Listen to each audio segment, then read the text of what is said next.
Journal entry chapter 9 class 11th. Purchase a machinery for rupees 1 lakh and payment was made by issuing a check from proprietor's saving bank account. तो business के bank account से payment नहीं की है. Payment कहाँ से की है हमने? प्रोप्राइटर के सेविंग पर्सनल अकाउंट से. तो मशीन बिजनेस के लिए खरीदी है. Machinery account debit 1 lakh. Payment किसने की है? मालिक ने. मालिक को क्रेडिट करते हैं कैपिटल के नाम से. To capital account 1 lakh. Narration लिख देना. Machinery purchase and payment done from proprietor saving bank account. May 4. Receive an order from Chakravarti for goods of 4 lakh along. 4 lakh का ऑर्डर मिला. कोई एंट्री नहीं करनी बुक्स में. ऑर्डर मिला है, ना कोई सेल है ना कोई परचेज है. Along with a cheque of 10% of order and advance.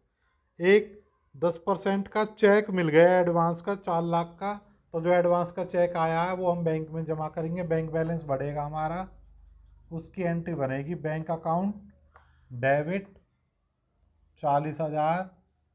अब सेल तो की नहीं है हमने. टू सेल्स मत कर देना. जब तक सेल नहीं करेंगे पार्टी का अकाउंट क्रेडिट कर देंगे. To Chakravarti. Advance from Chakravarti. तो लेजर खोल देंगे. To advance from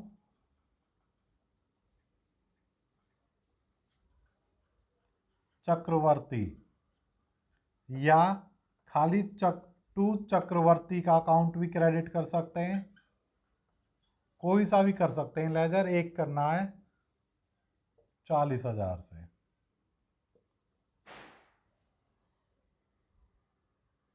May 8 May को paid cash 8,000 to Dushyant and discount allowed by him 800. Cash दिया है 8,000, ना कि दुष्यंत को 8,000 देने और 800 डिस्काउंट दिया है. 7200 कैश में लिख दो. कैश का अमाउंट दे रखा है 8,000 दिया है दुष्यंत को. Dushyant debit to cash account. पहले एंट्री फ्रेम कर लो जहाँ भी प्रॉब्लम हो. To discount receive account. अब जौन जौन से अमाउंट दे रखे हैं. कैश दिया है 8,000 कैश में लिख दो. डिस्काउंट का दे रखा है 800 रुपये मिला है. तो दुष्यंत को डेबिट कर देंगे 8,800 से. Clear. May 10. Goods stolen by an employee. Employee ने माल चुरा लिया बिजनेस से. Sale price 20,000, cost 15,000. जिसकी परचेज वैल्यू 15,000 थी और यदि हम उसको सेल करते 20,000 में बिकता वो. तो loss by fire. Loss by theft debit to purchase account. Purchase account हमेशा क्रेडिट होता है कॉस्ट पर. चाहे चोरी हुआ माल, फ्री सैंपल बांटा है, ड्राइंग्स के लिए ले लिया और चैरिटी दिया, डोनेशन दिया, किसी भी एंट्री में जो परचेज अकाउंट क्रेडिट करते हैं ये हमेशा कॉस्ट प्राइस पे होता है, ना कि सेल प्राइस पे. तो कितने से डेबिट हो जाएगी एंट्री? 15,000 से. ये नोट कर लेना कि जहाँ भी परचेज क्रेडिट होगी कॉस्ट प्राइस से होती है सभी एंट्री में. तो नेक्स्ट एंट्री पे आते हैं हम. मई 15 को purchase stationery worth rupees 8,000 for office use and 2,000 for personal use. तो जो ऑफिस के लिए परचेज किया stationery account debit. Stationery account debit 8,000. 2,000 की उसने घर के लिए खरीदी है. Drawings account debit 2,000. कैश कम हो गया बिजनेस का 10,000 से. To cash account 10,000. Stationery purchase for office use as well as personal use. May 20, Manoj पे अस ₹5400 आफ्टर डिडक्टिंग 10% फ्रॉम पेमेंट। तो मनोज ने ₹5400 दिए हमें 10% डिस्काउंट काटने के बाद।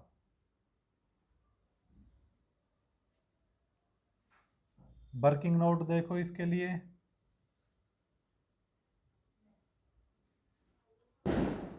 Cash plus discount is equal to total amount होता है। वो कह रहे हैं 10% डिस्काउंट काटा है उसने। यदि ₹100 देने थे, 10% काट देता तो कैश कितना मिलता हमें? ₹90। अब ₹5400 दिए हैं उसने। ₹5400 इनमें से कौन सी चीज है? 90 है, कैश का अमाउंट है ये, या डिस्काउंट का, या टोटल का? ₹5400 दिए हैं तो ये कौन सा है? Cash. 5400 is equal to cash की वैल्यू कितनी है? 90। अब टोटल निकाल लो, कितने लेने थे? टोटल की वैल्यू है 100, तो ये आ जाएगा 6000। तो जब कोई भी चीज़ मिसिंग हो, इक्वेशन लिख लो परसेंटेज वाली। वो कह रहे डिस्काउंट दिया हमने 10% का टोटल अमाउंट पे। Total ₹100, discount 10, cash 90।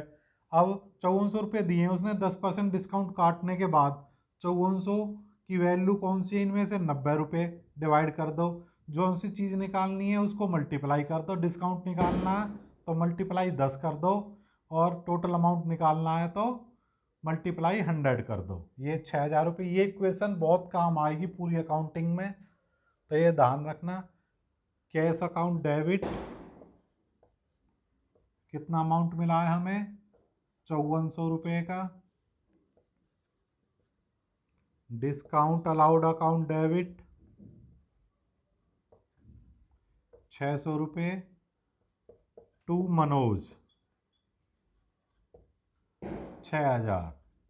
एंट्री को हाईलाइट कर लेना अपनी कॉपी में, बुक्स में, रिवीजन के टाइम फाइनल एग्जाम पे जो इम्पोर्टेंट एंट्री हो उन्हें हाईलाइट कर लिया करो। पूरा चैप्टर रिवीजन नहीं कर पाओगे एग्जाम से पहले। May 28,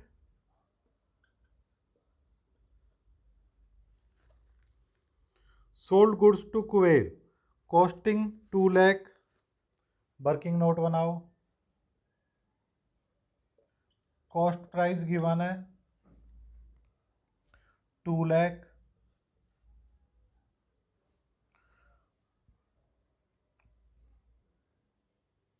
%25 प्रॉफिट दे रखा है कॉस्ट का। 2 लाख का 25% 50,000। लिस्ट प्राइस आ गया 2,50,000। ट्रेड डिस्काउंट 10% और कैश डिस्काउंट 5%। तो ट्रेड डिस्काउंट तो पूरे अमाउंट से लेस होगा। 10% 25,000। ये आ गई सेल वैल्यू 2,25,000। अब कैश डिस्काउंट, यदि कैश पेमेंट करी है तो कैश डिस्काउंट लेस करेंगे, कैश पेमेंट नहीं करी तो पूरा पूरा उधार में बुक कर देंगे। Kuber did not avail the cash discount, cash discount उसने नहीं ली है, सारा माल उधार बेचा है, तो कुबेर को डेबिट कर देंगे। कुबेर डेबिट हो जाएगा टू सेल्स अकाउंट 2,25,000 से। तो ये नरेशन लिख देंगे, goods sold to Kuber on trade discount. तो ये क्वेश्चन नंबर 36 हमारा कंप्लीट हुआ। सॉल्यूशन पसंद आया लाइक करो, वीडियो ज़्यादा से ज़्यादा शेयर करो, चैनल को सब्सक्राइब करो ताकि बहुत जल्दी सारे चैप्टर्स के अनसॉल्व्ड सम इसी तरह आपको मिल सकें। धन्यवाद।